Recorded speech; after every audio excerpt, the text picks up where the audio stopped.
Hey, so we're VTubers. I guess we can talk about VTubing news. Kind of.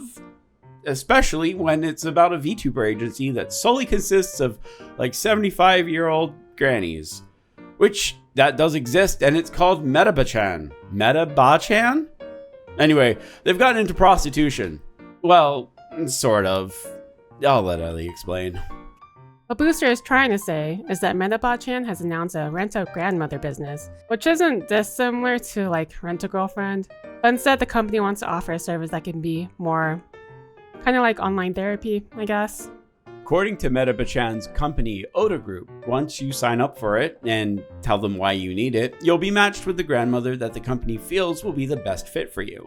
She'll be able to communicate you with whatever webcam chat application you want while using her 3D avatar. And to be fair, services like this aren't uncommon in Japan. There's even a Brendan Fraser movie coming out. Right, yeah. The Rent-a-Husband movie with Brendan Fraser. Looks cute. Also, there's the unknown sequel to Suicide Club, Noriko's Table, which is about the same kind of rent-a-family thing. Neat. Anyway, welcome to Necro News, the show where we cover the hottest gaming news from the last week. This week we'll be talking about Helldivers, Gears of War, and Blizzard all fucking up in their own unique ways. Well, I think it's fair to say Helldivers is just fucking shit up. But anyway, subscribe to the channel, and hey, try that new promote feature if you can. It seems pretty neat, and apparently it'll really help the channel grow. We appreciate it. Gears of War Reloaded, a remaster of Gears of War Ultimate Edition, which was a remaster of the original Gears of War, released last week. And to no one's surprise, it's apparently shit. But more than that, the game might have set itself up for a lawsuit for a bait and switch, which we'll get into in a minute, but first we want to focus on just how bad it is. For starters, multiple people have reported crashing on launch, which is probably due to starting the game in Steam and then needing to log in with a Microsoft account. Aside from that, people aren't receiving the pre-order bonus skins. Oh no! Anyway. And the matchmaking is so shit that there's virtually no one to play with in multiplayer. Not that that matters, as the multiplayer has the same bugs that the Ultimate Edition had 10 years ago. In addition to all of that, in the months leading up to the release, the Steam store page listed split-screen co-op as a feature in the main trailer, only for the trailer to seemingly vanish after its release and being replaced with a new trailer that omitted the split-screen co-op feature. What this means and why this is important is anyone who's looking forward to the split-screen feature, like me, because I wanted to have Ellie play it with me, has been misled by false advertising. And not in a tee-hee funny way, but like an actual serious bait and switch that could get Microsoft and the publisher in a lot of hot water, as it was a prominent part of the original trailer. So yeah, let us know in the comments if you got Gears of War, and if you were also bait and switched by the co-op feature. While private surfers will always retain some form of popularity from people that played WoW in its golden age, or for newer players who just don't want to deal with Blizzard, which makes sense. Last decade we had Nostarius, and this decade we have Turtle WoW. And much like Nostarius, Turtle WoW just received a lawsuit from Blizzard because it was too popular. This is a subpoena! I summons Exhibit 4B to my chambers! For those of you who don't know, Turtle WoW is a private server which is based on the pre-Burning Crusade version of WoW with some new features, like the fan-made expansion Mysteries of Azeroth, 2 new playable races, the High Elves and the Goblins, and a lot more. It reached its peak player count of 44,000 in August, but due to its popularity, Blizzard has decided to ban fun once more, after filing the lawsuit on Friday, August the 29th. A spokesperson from Blizzard released the following response. Our games are built on decades of innovation and creativity, and we take seriously our responsibility to protect the integrity of that work for our employees, who you still breast milk from, our partners, and our players, who you hate. This pirate server illegally uses our code, assets, and trademarks to market an unprotected experience. Given the scale and nature of the infringement, we need to pursue formal remedies to protect the world we've built. TLDR, you guys made better shit than us and we're losing money.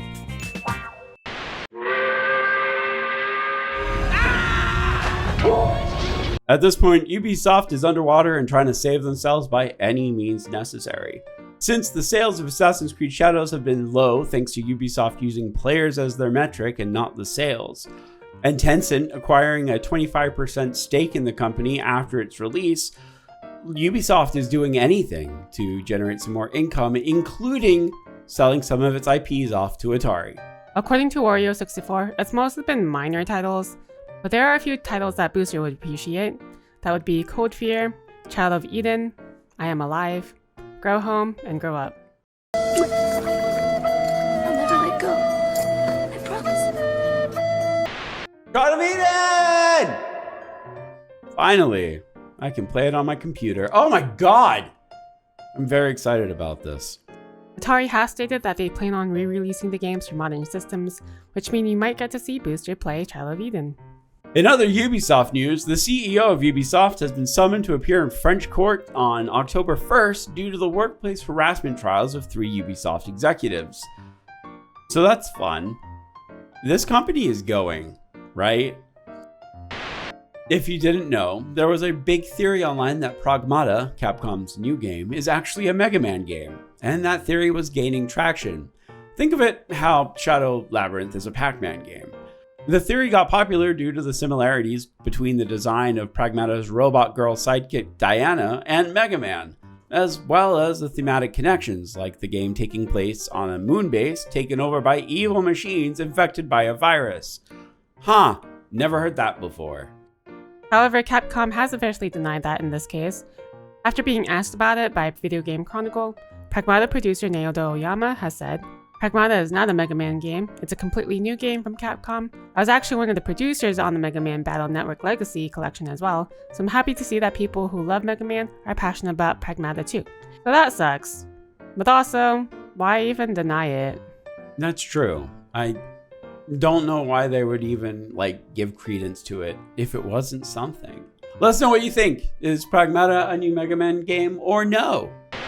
With the release of Helldivers 2 on Xbox consoles on August 26th, the newbies have received a gracious welcome by PlayStation and PC players, with veterans assisting newbies by allowing them to use high-level equipment in matches and helping teach new players how to play the game. Many Xbox gamers are finding a sense of community that they haven't had in quite a while, such as user Drifter's Prodigy, who recounted his experience.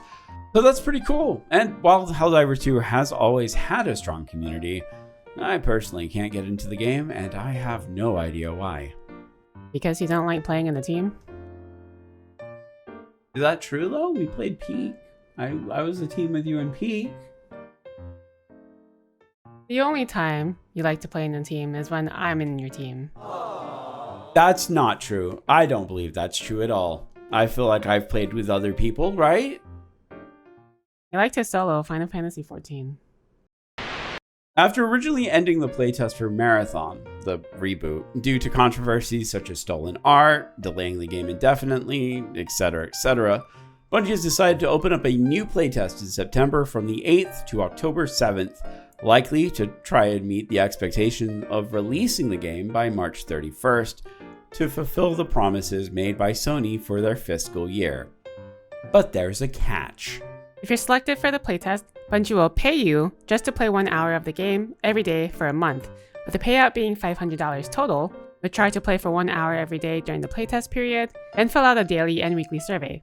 The catch is that they're not giving you cash. Instead, they're giving you $500 and a gift card of your choice. Though this isn't just an easy money grab for everyone. You can't just show up for free and demand Bungie to pay you to play Marathon. The playtest is invite only. But that doesn't make it not funny that Bungie has to pay people to play their game, with actual evidence of this happening. Stop everything. Skull, stop editing. I know it's Monday, and I know Ellie isn't even home. She's currently working, doing that vet thing. But we forgot this story, and it's really important, so I'll do it. If you haven't heard of the game Duet Night Abyss, I don't blame you. I also didn't know what it was. That was, of course, until last week when the sudden announcement was made that this gacha game, which essentially plays like Genshin Impact Warframe, will be gutting the entire gacha system from it and instead relying on optional cosmetics to make a profit. Stamina is gone, character gacha is gone, weapon gacha is gone, everything can be obtained by simply playing the fucking game. According to an interview with Automaton, producer Decabear decided to take this route because after seeing the feedback from the game, seeing the complaints, and all the survey results, they decided that no matter how well they optimized the gacha and stamina systems, players would still be inherently dissatisfied with the game. So with that in mind, they just went back to making the game that they dreamed of. So with that said, I'm gonna try this game, and I'm gonna make Skull try the game too, because he used to like Warframe. I'm good, thanks. My only big fear is that this is gonna go the Path of Exile route, which is, it's gonna have everything cosmetic all the time, annoyingly so, but hey, that's not so bad. Let me know what you guys think. I want to know where you're going with this. Are you interested in it now? I know I am. This week's Buried Alive Banger, a segment where we cover a game that our community doesn't think has had enough attention, is Tiny Glade, a game that Ellie actually picked. Tiny Glade is a diorama builder with a cozy aesthetic, and you can also kind of consider it like a puzzle game as well, because in order to make a lot of the more elaborate pieces, you kind of have to figure out how to actually mix and match the gameplay. Geometry. You have to figure out the geometry.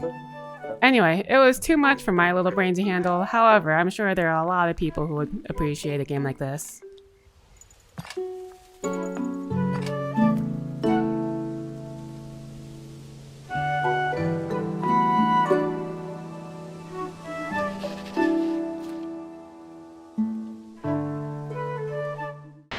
And here are the games coming out this week, and there were a lot of delays. I'm actually kind of happy about it, all because of Silksong, which is coming out on the 4th, but also Daemon X Machina is coming out on the 5th, as well as Everybody's Golf, and I will be buying Everybody's Golf. And here's our streaming schedule for this week. We are back. We are so back.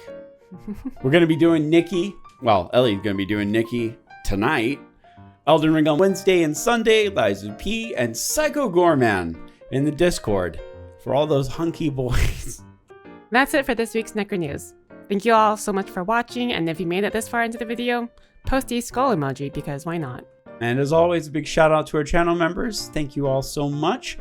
If you'd like to see more Necro News behind the scenes stuff, consider becoming a member as it helps the channel grow. That's all we have for you today, so until next time, Goodbye.